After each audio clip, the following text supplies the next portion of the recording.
সাগরের উত্তাল ঢেউয়ে বারবার ভাঙছে কপিলমুনি আশ্রমের সামনের সমুদ্রতট। আর এবার সেই উত্তাল ঢেউকে রুখে কপিলমুনি মন্দির রক্ষায় মরিয়া চেষ্টা করছে প্রশাসন। আর এই ঘটনার পরিপ্রেক্ষিতে আরও একবার উঠল কেন্দ্রীয় বঞ্চনার প্রসঙ্গ। কেন্দ্রীয় বাজেটে ভাঙন ঠেকানোর জন্য কোনো অর্থ বরাদ্দ না হওয়ায় ক্ষোভ প্রকাশ করেছেন সুন্দরবন উন্নয়ন মন্ত্রী বঙ্কিমচন্দ্র হাজরা। টোটালটা ওয়াস্ট আউট হয়ে গেল। জম্বুদ্বীপে চড়াও যখন ওয়াস্ট আউটের পথে, সেই হাঁড়িভাঙা চড়ার ঠিক অব্যবহিত পরেই, যখন টোটালটা ওয়াস্ট আউট হওয়ার পরেই আমাদের সাগরের উপরে এসে আঘাতটা পড়ছে। একটা ডিলিজেন্স দিন পর সেটাকে রক্ষা করা যায়, সেইটাকে নিয়ে আমাদের মাননীয় মুখ্যমন্ত্রীর নির্দেশ অনুযায়ী সেচ দপ্তর একটি অগ্রণী ভূমিকা গ্রহণ করেছে। বন্যা নিয়ন্ত্রণে পশ্চিমবঙ্গ ছাড়া অন্য রাজ্যকে অর্থ বরাদ্দ করায় বঞ্চনার অভিযোগে তিনি সরব হয়েছেন আরও একবার। সুন্দরবন উন্নয়ন মন্ত্রী নিজে কপিলমুনি আশ্রমের সামনে ভাঙা সমুদ্রতট পরিদর্শন করেন। তার সঙ্গে একাধিক আধিকারিক, নদী বিশেষজ্ঞরা ছিলেন।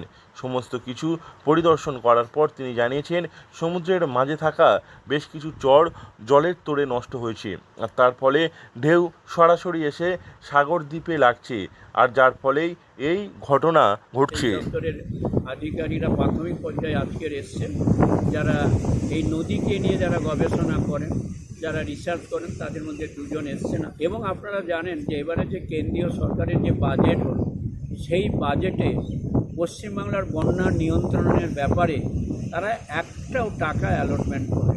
এই যে বৈষম্য, এটার যতদিন থাকবে ততদিন আমাদের পশ্চিমবাংলার কিন্তু মানুষ তারা কিন্তু বুঝিয়ে দেবে। ঢেউ সরাসরি এসে সাগর দ্বীপে লাগায় এই ঘটনা ঘটছে। তবে ভাঙন রোধে রাজ্য সরকার কাজ করবে বলে জানিয়েছেন সুন্দরবন উন্নয়ন মন্ত্রী বঙ্কিমচন্দ্র হাজরা। ইতিমধ্যে সেচ দপ্তরের আধিকারিকদের সঙ্গে কথা হয়েছে বলে জানিয়েছেন তিনি। বিশেষজ্ঞদের পরামর্শ ও সমুদ্র তীরে মাটি ও বালির চরিত্র বিশ্লেষণ করে সমস্ত ব্যবস্থা গ্রহণ করা হবে বলে জানিয়েছেন তিনি। তবে কেন্দ্রীয় বঞ্চনা নিয়ে বারবার সরব হয়েছেন সুন্দরবন উন্নয়ন মন্ত্রী। তিনি জানিয়েছেন, এর জবাব পশ্চিমবঙ্গের মানুষ দেবে। রাজ্য সরকার এই ভাঙন রোধে সব রকম কাজ করবে বলে জানিয়েছেন সুন্দরবন উন্নয়ন মন্ত্রী। দক্ষিণ 24 পরগনা থেকে নবাব মল্লিকের রিপোর্ট, লোকাল 18 বাংলা।